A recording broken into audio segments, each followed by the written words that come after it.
All right. Let's do this. I'm not sure I'm going to make it through this. This show sucked. It's a good thing we didn't start with this show, Vinny. After that wretched start to this program, This show... I'd have totally lost my shit. Well, I'm prepared to lose it again. You know what the difference was with this show? Many, but... This was memorable shit. Unlike the last 2 months of completely forgettable shit that they've been doing. Right? Yeah. What'd they do on Nitro last week? Flair. Did they do something with Flair at the end? What'd they do 2 weeks ago? Probably something else with Flair at the end. Okay, see? Everyone's already forgotten. Who's going to forget this bullshit? Well, no one. No one ever. That's not good, though. When the show began, I knew what show it was going in, obviously. But as it started and it sunk in, I started to feel like depressed and helpless. Like I was about to watch a death and could do nothing to prevent it. And then by the end of the show, 3 hours later, I was like, good! This company deserved to die. It's a good thing I wish they died sooner. Wow. This show was terrible. I went into this bemused. Like, oh man, here we go. I'm going to have fun with this one. I didn't. No. So. Let's start with Jimmy Barron. Who was this guy? Was that the Nitro Party winner? No, this was a guy. I looked it up on Wikipedia. He was just a guy, an American disc jockey. Did some films. He's the guy that interviewed the guy at the Nitro Party. So what is the Nitro Party? Yeah, but not the winner. I see. He was the random guy. They go, hey, let's go to Jimmy Barron. Well, yes. I'm like, who? They go to a guy who then interviews another fucking guy and his fucking friends.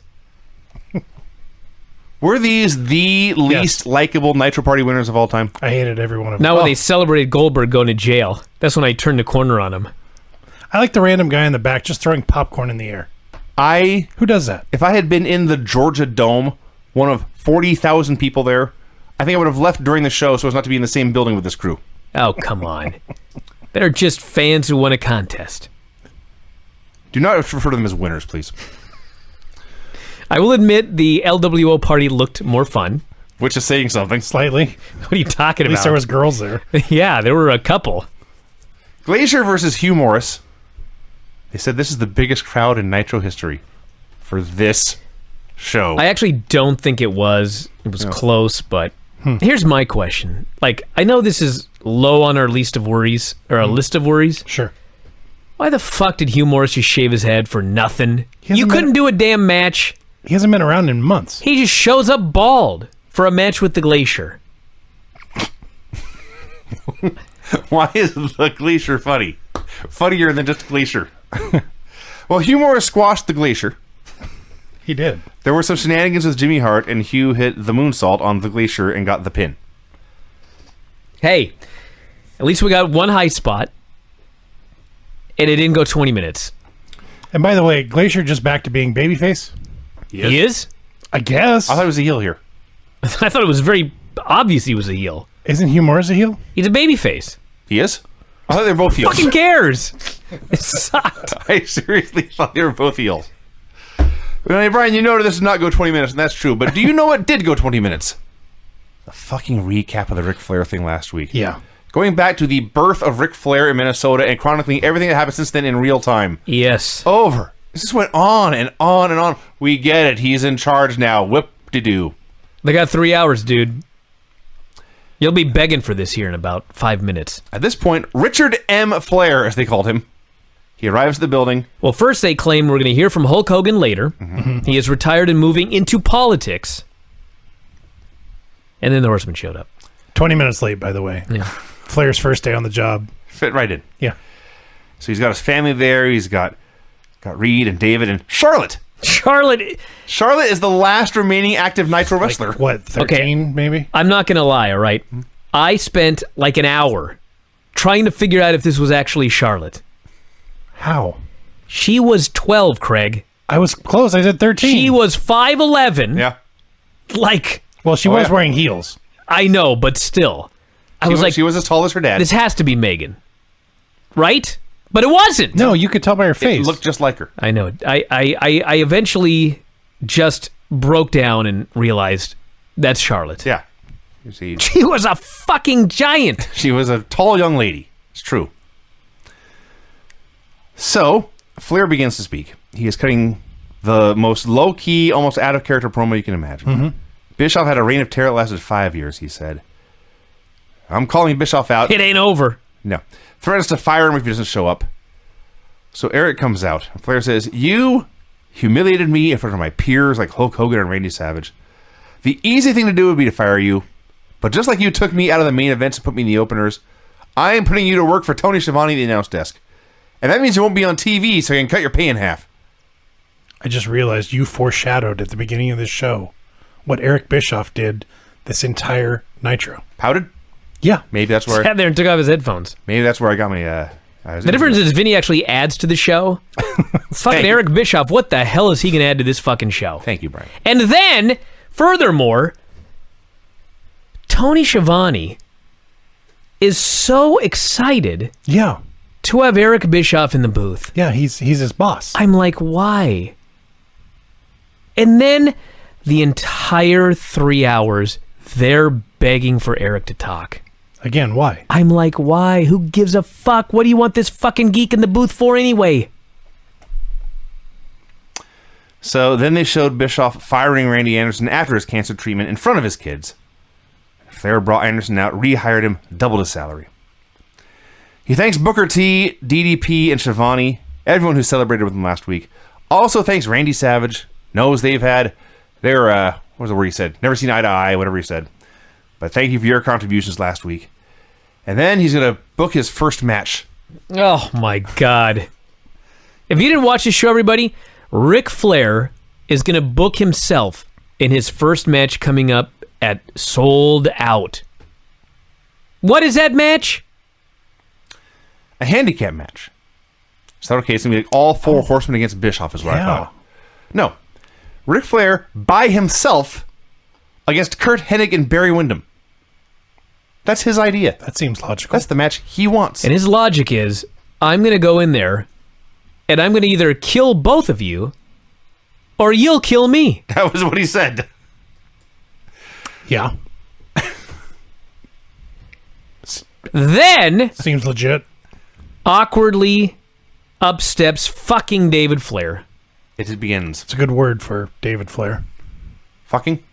Well, He says, Dad, I want to be your partner. I apologize. Should I try it again?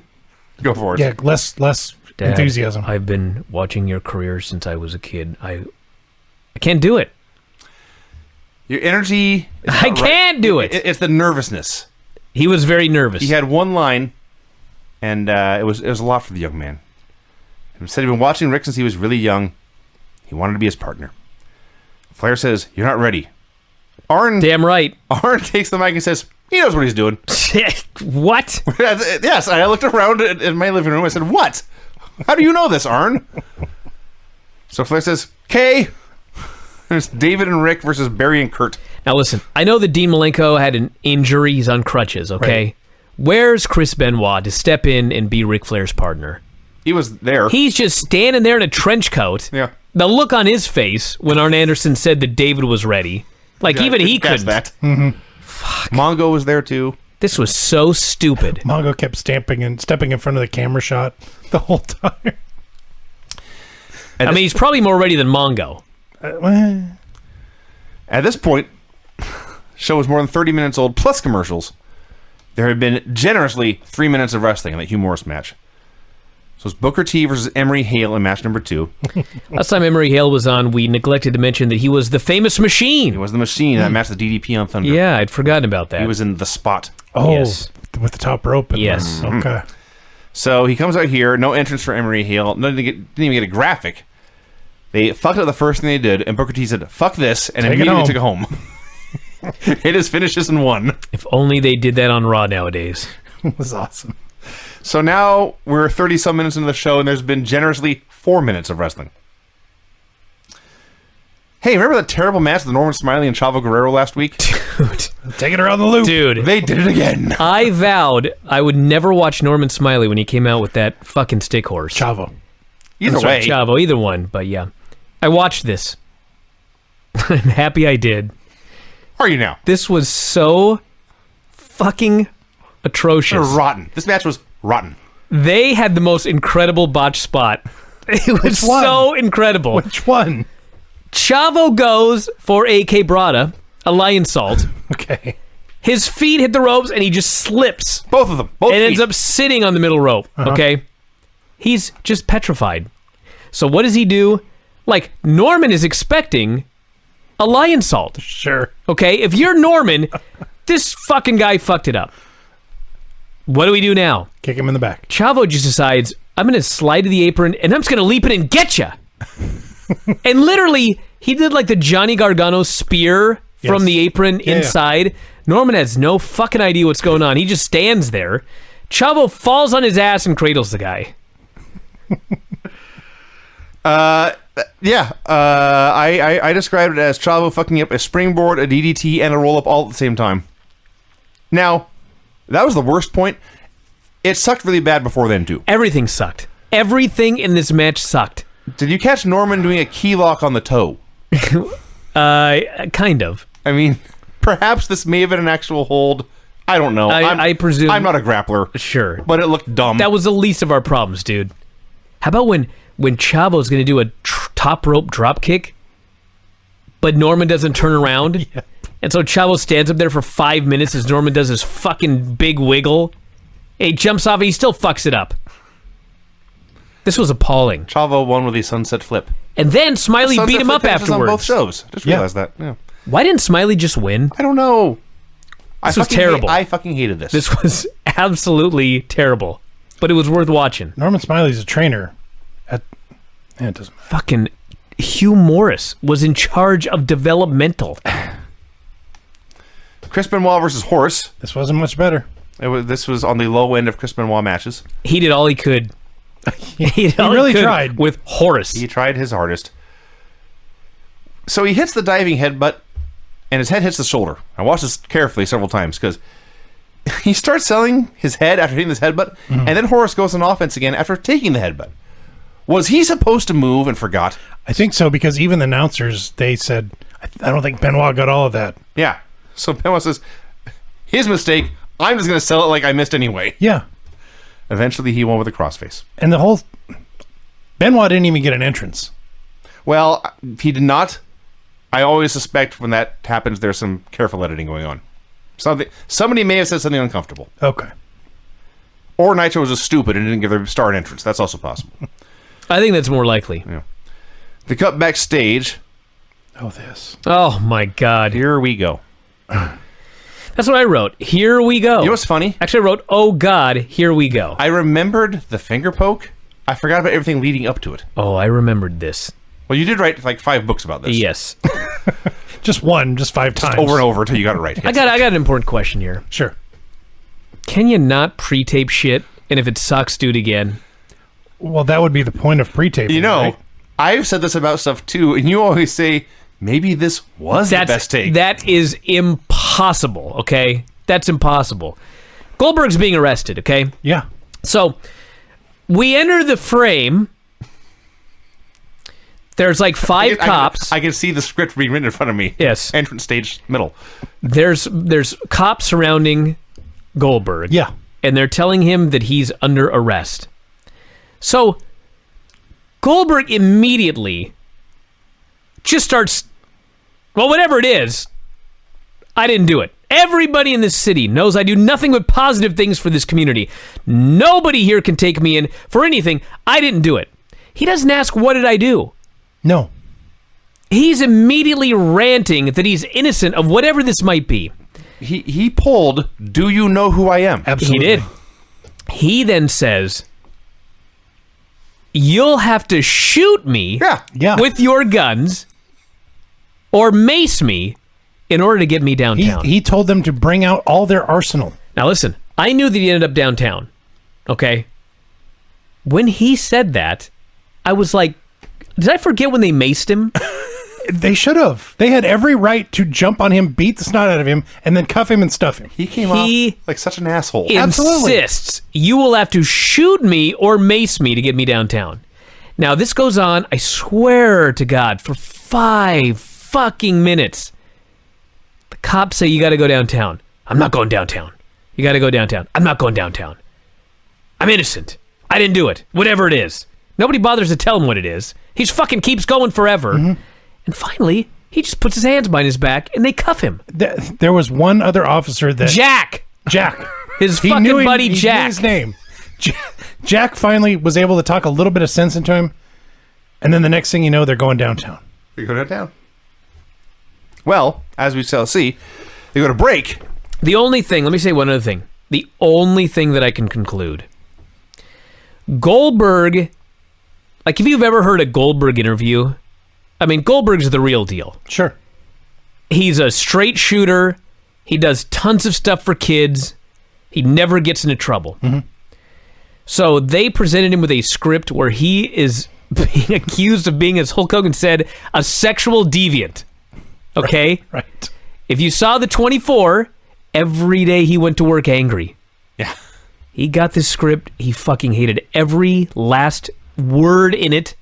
And he could not even attempt to deliver this. He knew what utter bullshit this was. That's what happened here. This could not be saved. And it went on forever. Mm-hmm. So after the break, he's still being led outside into the cop car. Kevin Nash arrives to harass the cops. Hey, I got a match tonight. You can't arrest that man. I'm going to wrestle him later. That was his argument. Yes. Clearly not a great law program in Detroit. So the cops drive away with Goldberg. Hogan shows up. Okay, in storyline, we are led to believe Hulk Hogan has abandoned pro wrestling for politics. He's going to run for president. Yes. And try to appeal to people to win a popularity contest to like him and win their votes. Yes. He laughs his ass off at the hero Goldberg being arrested. It's funny how they showed up at the exact same time as Goldberg was leaving. An amazing coincidence, that is. I know. And he says, I believe men should be arrested if they're guilty. And he walks by Elizabeth, who's talking to two cops. Actually, what he said was, I'm a politician now. I believe he's guilty. Even better. Chris Jericho versus Saturn. Oh, by the way, for those of you unaware, the actual cop... Jack? No, the police station. Oh, sure. Okay. It's fucking literally across the street.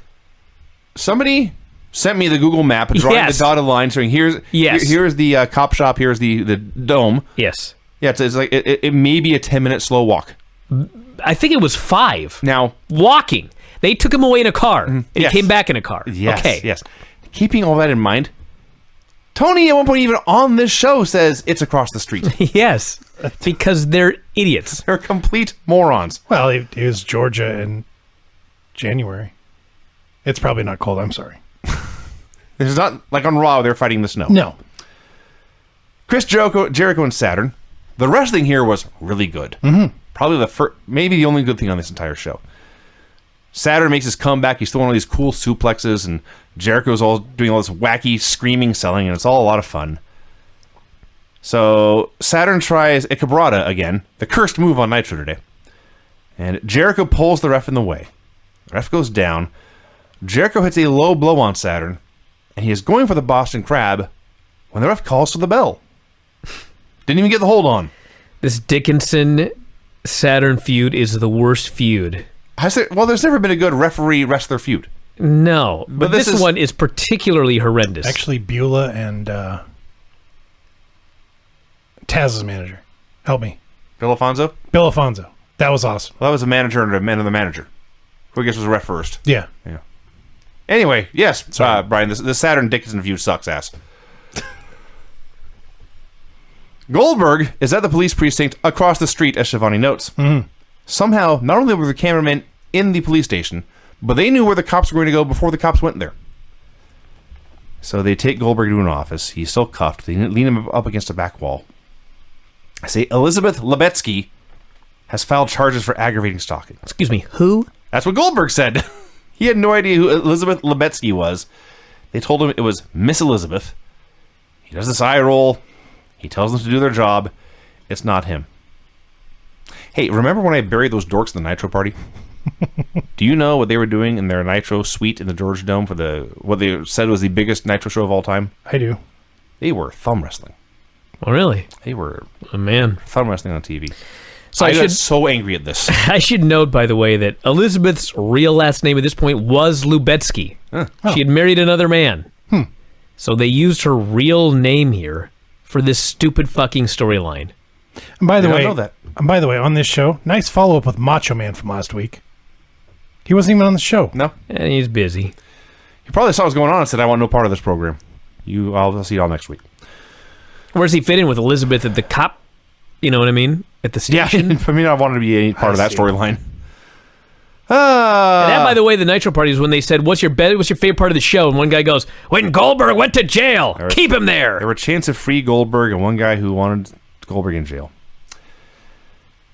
Did you know, apparently in Atlanta, if you accuse someone of stalking and the police are interviewing you, they will film this and show it on TNT. Yeah. Live. Well, it's a very important case of any. This is like when OJ was fleeing in that Bronco. This seems the white like Bronco. It would discourage people from reporting crimes. It should discourage them from committing crimes as Elizabeth well. was the accuser here. So, Liz says he's been following me in every arena we go to, every airport, the hotels, and the gym. And the cops say, let's go talk outside. I go to the gym and he's right behind me. That guy goes, well, do you feel threatened?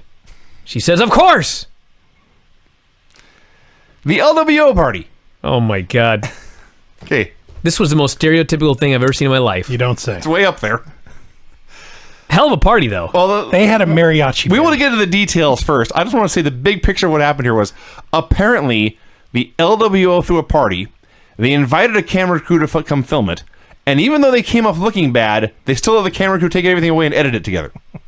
That's the upshot of all this. What I got out of this was, when I watched it, it appeared to me, the story is that Eddie is making all of this about himself. Yes. And the LWO is concerned that he's changed. Yes.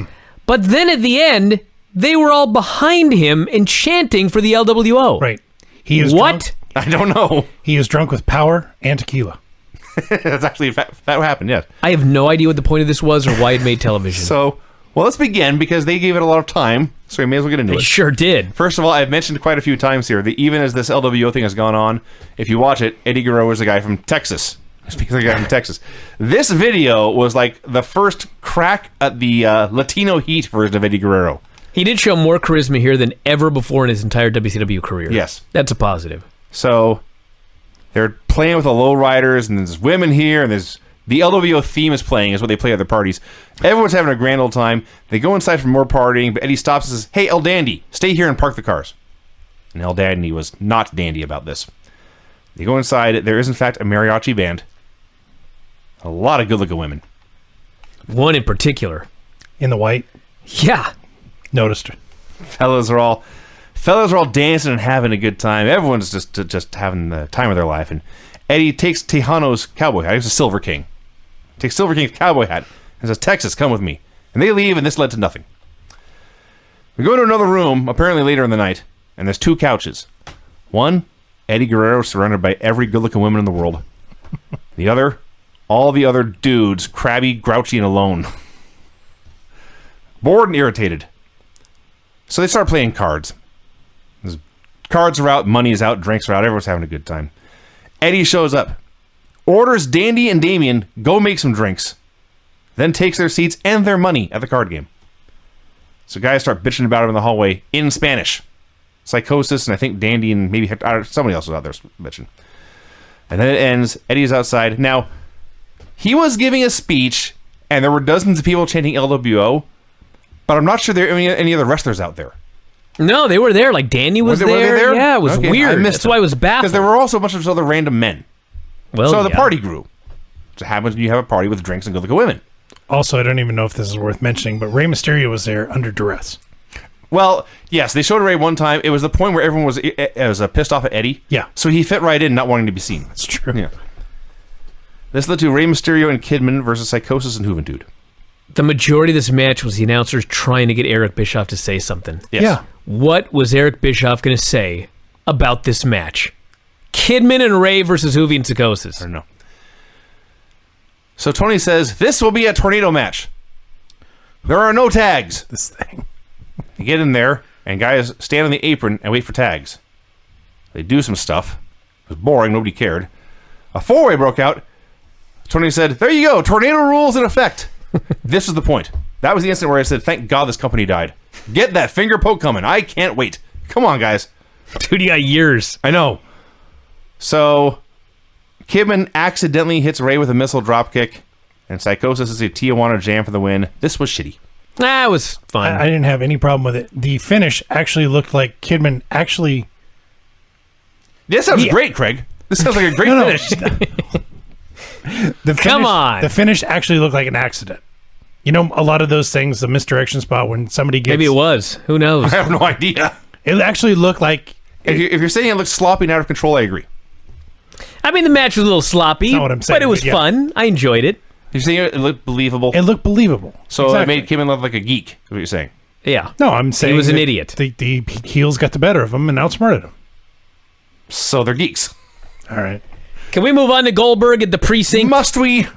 He says, listen, dude. God, I hate this. We're booked I hate at the show. same arenas every week. The company books the hotels. Of course, she sees me at the gym. She's a member there, and I own the I gym. own the gym. That was his best line. Yes. He says, what gym? And they give him the name. The Obaki gym. Obaki gym. He stops, looks at them. I own it. See? This wasn't... Listen, the stuff with Goldberg and Liz, it was okay until the end. I'm going to tell you why it was okay, all right? Okay. Because if you've ever seen Liz, she's always so nervous and uncomfortable. Okay. And in this skit, she had to be nervous and uncomfortable, so she was perfect. I like the point where she... The payoff blew, but we'll get to that. I like the point where they asked her what was Goldberg wearing, and she came up with red tights. Red tights. That's coming up here. That's coming up. Yeah, there are like 8 of these segments. Yeah, that's coming up. Mean Gene calls Nash out for a promo. Nash says, Goldberg was screwed at Starrcade. I think Hogan's behind all these hijinks tonight. I know Flair's in charge. I got a favor to ask. I want a match against Hulk Hogan tonight. And he's sure to add, it'll be a warm-up. I'll still face Goldberg for the world title. So Flair appears. Flair agrees with Nash that Hogan is the one behind all this mess. He says, I've confirmed that Hulk Hogan is still under contract. So if Goldberg can't make it back to the building, then Kevin Nash, you will face Hulk Hogan instead. And I said, wait a minute. That's not what Nash said. You've changed this mid-promo. Someone screwed up somewhere. Yep. All right, so now we're back to the cops. And now Liz is here. This was when the cop says, Liz, can you repeat everything that you've claimed? Mm-hmm. I'm a bad speller. I need to write it all down. So she says, I was at a Coke machine getting a Diet Pepsi, and he was right there. He was in red tights. He follows me to arenas and to Bill Goldberg. Don't gloss over this. William Goldberg wearing red tights and presumably nothing else. Well, later she said, I saw red. Yeah. I don't know what color the tights were. You didn't envision Goldberg I saw red. walking around a gym in red tights. I just figured he forgot his and borrowed Hogan's. Or Kane's. Sure. She says, he calls and hangs up before he says anything. Yeah. He calls, Right. but he hangs up before he says anything. That can happen. How would you know? There were no cell phones, Vinny. How do you know it was him calling? Oh, yeah. Oh, my God. You're the worst detective. I am. I'm the victim here, she says. Do you understand that? And she's checking her watch. Which apparently we later find out she stole. I don't know from who. Yeah, they did mention something. It was about- weird. That's an old looking watch. That's an interesting watch. Just looks like my grandfather's. Maybe it was Flair's. I'm like, what? You stole... What? Listen, the cliche here is that I've seen this is acting bad enough like to be in a porn film. I've seen some pornography in my life. Tony, I believe you have as well. What? I've never seen acting this bad in a porn movie. She was starting to go off the rails. Them and the cops, or her and the cops. This was unwatchably bad. Oh, But I loved it. It wasn't that bad. It got bad later. It was terrible. I cringed the entire time. Oh, how about this Hogan promo? Mean Gene calls out Hogan. He witnessed this sexual deviant Bill Goldberg being escorted out of the building. And what really makes him sick is that big, tall spoon, Kevin Nash. Spoon. A big, tall spoon. Spoon? Who the fuck knows? What was he talking about? A big, Don't know. tall spoon. He's thin and round at the top? He says, I'm going to have my final match Ram ever the dish. tonight. I'm going to win this match, retire as champion, go on to become president, and you'll call me Hollywood Hogan, the big bad wolf. And he goes, oh! He did.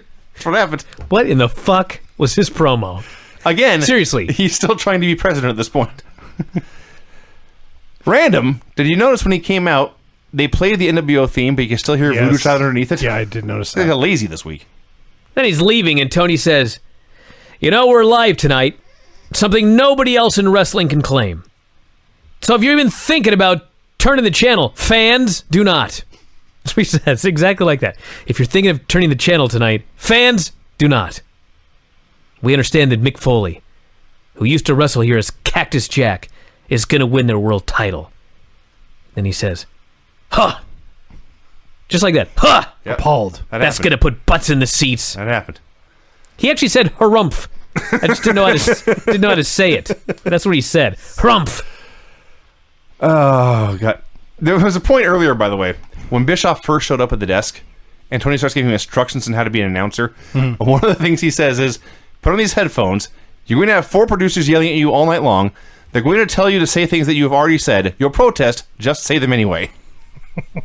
Welcome to working for WCW. Earlier today, Chris Jericho was shown sucking up to the ref who disqualified Saturn. He specifically told him, you have to show Saturn who's in charge. Disqualify him as soon as you can. And he did. Scott Steiner versus Conan. So Scott cuts a promo. First, he offers to fuck all the women in the crowd. He claims that since he won the TV title, WCW can't censor him.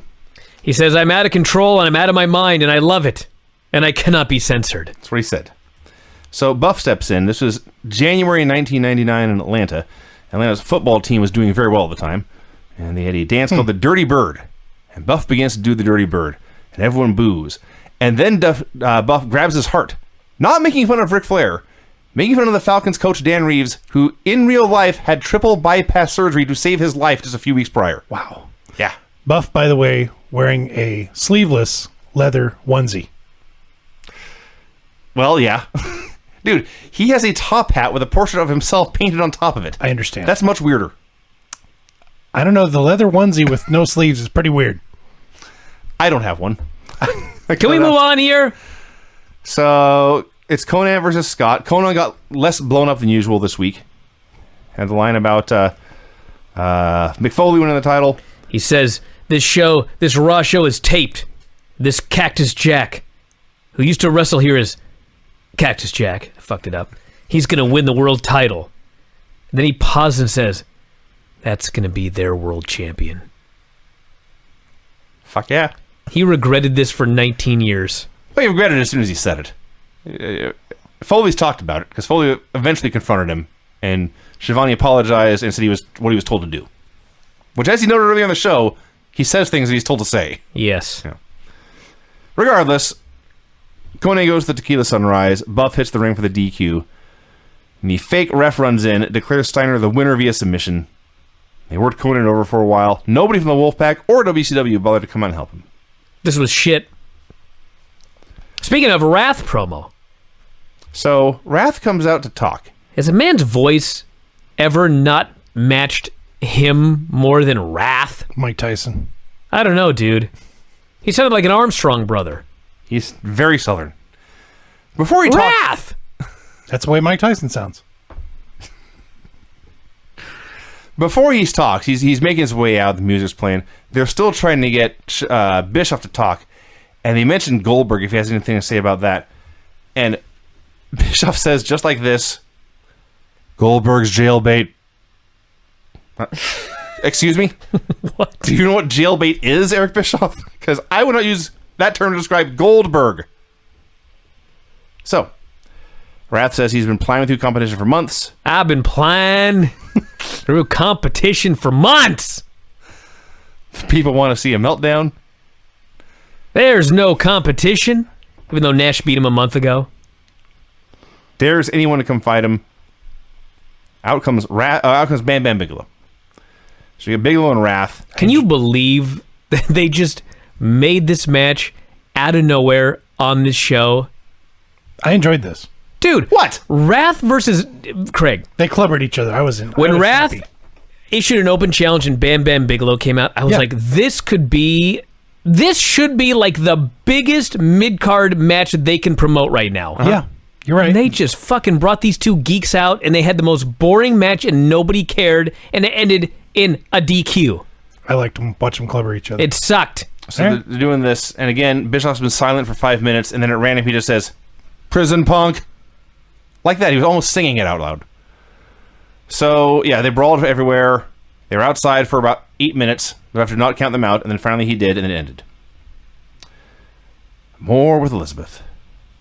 This was where it absolutely just died a death. Like, it wasn't good before, but I was No, it wasn't. I was accepting of it. But this. So they start catching her in her lies. Diet Pepsi had a Coke machine, and one guy thought, no, you told me it was a water fountain. Mm-hmm. Was he wearing red tights or was it black tights? And they started to threaten her with perjury. In jail time. And jail time, it is a felony. You've been lying to us. Mm-hmm. You should go to jail. And Liz suddenly says, you know what? It wasn't Bill. It must have been some other bald wrestler, she says. There are a lot of bald wrestlers, she says. Please apologize to Bill for me. Tell him I'm sorry. That's why Hugh Morris cut his hair. To stalk Liz? No, I was just making a bad joke. Let's cut to the chase. After all of this, Elizabeth has falsely accused Bill Goldberg of aggravated stalking. Sexual deviance. She's wasted the time of a dozen officers. She finally apologizes and says she was wrong. Mm-hmm. And that's it. Let her go. Yeah. I don't know. I thought it was funny when they cut back to the arena. Tony had the temerity to look surprised. There's no consequences for what Liz did. No. I looked this up on the internet. Findlaw.com. What she did was a misdemeanor. Up to a year jail time. Up to. They just let her go. I hated this. This was stupid. This company deserved to die after this. Mm-hmm. At this point in the program, Eric Bischoff began to snore. He could not have been the only one. On that note, DDP wrestled Bryan Adams. Hey, listen. People buried DDP for scripting his matches. But this guy got a decent match out of Bryan Adams. Until the pile driver. More power to the guy. I mean, it sucked. They fucked up the finish. Trying to see what was decent about it. But I mean, per Bryan Adams standards, this was an okay match. I will say this. It's not Paige's fault. They booked him with Bryan Adams and gave him 15 minutes. That's not his fault. There's no way it was 15 minutes. Was it really? No. It was like 5. A long bear hug. Some other stuff. Every few minutes, Bischoff just says something random and not connected to anything. Tony speaks, and Bischoff says, "By golly."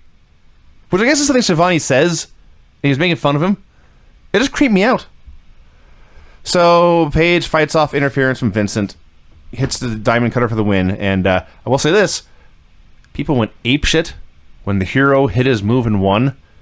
It was like they were really, really eager to see the stars of WCW go into battle and come out triumphant. Huh. Maybe they're just glad it was over. Also possible. They totally botched that finish, too. Well, Bryan Adams did. They took the cuffs off Goldberg, so we're taking you to the Dome. 30 minutes of TV time in his car to get to the Georgia Dome. 5 minutes away. I hope he can make it. Across the street. So the main event is Hulk Hogan versus Kevin Nash. Hogan comes out in jeans, boots, and a short-sleeved rash guard. Boots with a heel on them. Yeah. Cowboy boots. Yeah. They explain this is his street clothes. Hey, I buy that. The man wears a do-rag every day for the past 30 years. That's true. Have you seen... Anyway. Kevin Nash comes out. First of all, I have seen this as a gift before. The most ridiculous pyro display of all time. It becomes self-parody to the point where there's sparklers and bombs and shooting stars and everything's going on for minutes. And he turns around and looks at it like he can't believe it's going on this long. And then he turns back and points at Hogan and they zoom in. It's still going off. The pyro just goes forever. It was like a finale of a Kiss show. Yes, actually. It was massive. I did not write down all of Buffer's introduction, but I had to note, although he is a native of Detroit, Michigan, his accomplishments and glory in professional wrestling make him a citizen of the world. He's so bad. What? A citizen of the world? Yeah. So Scott Hall comes out. They're buddies now, which actually were by the end of the show anyway. Yep. So Scott Steiner's in Hogan's corner. Scott Hall's in Nash's corner. They all go down there. Fans are chanting for Goldberg as the bell rings. They stall for a minute or two. They do a stare down. Nash pushes him into the corner. And Hogan pokes him in the chest. Nash takes this giant bump. Biggest one he's ever taken. Hogan, I believe in the newsletter, Brian said it was like he'd been shot by a sniper. And Hogan covers him, and the ref counts 3. Now, of course, I knew all of this was going to happen, so I wasn't watching anything they did. I was only watching the fans. Nash takes his bump, and no one can figure out why. So they all jump up in confusion. They don't cheer. There's like one guy who cheers. Mostly they just all stand up, arms down at their sides. And then the ref counts 3, and they remain standing, arms at their sides, mouths agape. They've just been fucked. All 40,000 of them. This was so hilariously, laughably awful. It was so bad. This was their plan. Yeah, this was in Atlanta, the home of Bill Goldberg. You sold 38,000 tickets to see Goldberg perform. He gets sent to the cops, down to the precinct, and then he rushes back here at the end. So they've just changed the title. They fucked the fans. Hogan's the champion. Now it's Goldberg's chance. And what does he do? Goldberg runs out. He runs wild a bit. Hits all his big moves. Nearly kills Nash with a super kick. Yeah. He goes for the jackhammer on Hogan. Now, there's 4 guys out there, so Lex Luger's run out to watch his back. But as soon as Goldberg goes for the jackhammer, Lex turns on him. Lex lays him out. They all gang up on him. They put him in the torture rack. He's still got the cuffs on, so they cuff him to the ropes. They've got a taser now. They tase him again. And they tear off his shirt and they spray paint him. NWO for life all over his back. It's like, okay, we've seen this 100 times before. Then Hall and Hogan get the bright idea, hey, let's paint his head. Let's paint Goldberg's head. They spray black paint on the back of his head. And then Hogan just puts a red stripe right down the top. Bill Goldberg did not know this was coming. Bill Goldberg was not happy about it. Like you say, we watched that 24. I watch every Goldberg segment in a new light now. Because I know how pissed off at the world he was, which is a quality trait to admire in a man. But he hated everything. Why would you fuck with him? Because he was handcuffed to the ropes. He wouldn't always be. Well, he wasn't going to be there till the end they're of time. so lucky that dude was handcuffed to the ropes right here. Oh, my God. Probably they used a real cattle prod. They were like, just in case. Got this fucking thing if this guy gets loose. Well, it's funny you bring that up because after they spray paint his head, he starts throwing kicks and punches at him. They back up. Hall goes back to zapping the cattle prod again, and Goldberg is not having this. There's no selling for this cattle prod this time. He does not sell the cattle He's prod. Like, fuck all of you, I'm going to kill you all. And they take the belt, they tag it again, and Nash says, deja vu. Yep. 2.5 years ago. 2.5 years ago, Hulk Hogan was the 3rd man at Bash at the Beach, and now we're just starting over. You know what's amazing about it, too? Nash, the booker, as they're spray painting the belt and everything, Nash starts laughing and saying, isn't deja vu great? Because he thought this was so fucking awesome. They thought this was going to turn it all around. The band is back together again. Hulk Hogan is champion. The NWO is back. We fucking got it made. This was the beginning of the end. Actually, we've said that like 15 times. This really was, though. This was another big beginning of the end. This was the point of no return. No, actually, believe it or not, it wasn't. Because they do the February pay-per-view and still... Their February pay-per-view with Hogan versus Flair does a better buy rate than WWE's February pay-per-view with Vince versus Steve Austin. That is stunning, actually. It's mind-blowing. Yeah. Now, over the next 52 weeks, I think they went from like a 1 point something to a 0.1. So it completely collapses in the next 52 weeks. But yes, this was fucking bullshit. It was a horrible show, and it sucked. The best thing is, Nash didn't have to really drop the title. He beat Goldberg, and yeah, they squandered it. And then Hogan didn't beat Goldberg, he was given the title. Yes. So, They Nash squandered the end of the streak. They did that too. and And the title, because Nash doesn't care about it. and Nash could beat Goldberg, but Hogan couldn't, and was given the title. Everything about this was stupid. There's nothing positive to say about any of this. No, this absolutely sucked. Terrible show, A everybody. miserable television show. Horrible. I can't imagine anyone ever watched again, to be honest. 2 more years. 2.5. When's it go to 2 hours? And I got about a year. All right, everybody, that's it. That's the show. Next week, we will continue on the road to the 1999 WrestleMania, Rock versus Austin, if I recall correctly. And Thursday, Potpourri. And tomorrow, don't forget, Observer Live is the annual prediction show. So it's your opportunity to call in with your predictions. We will read last year's predictions. One person hit the jackpot. I believe every other person failed. But tomorrow you can find out if you can win the contest for next year. So that's it, everybody. We'll talk to you again after a while. Good night. Bye.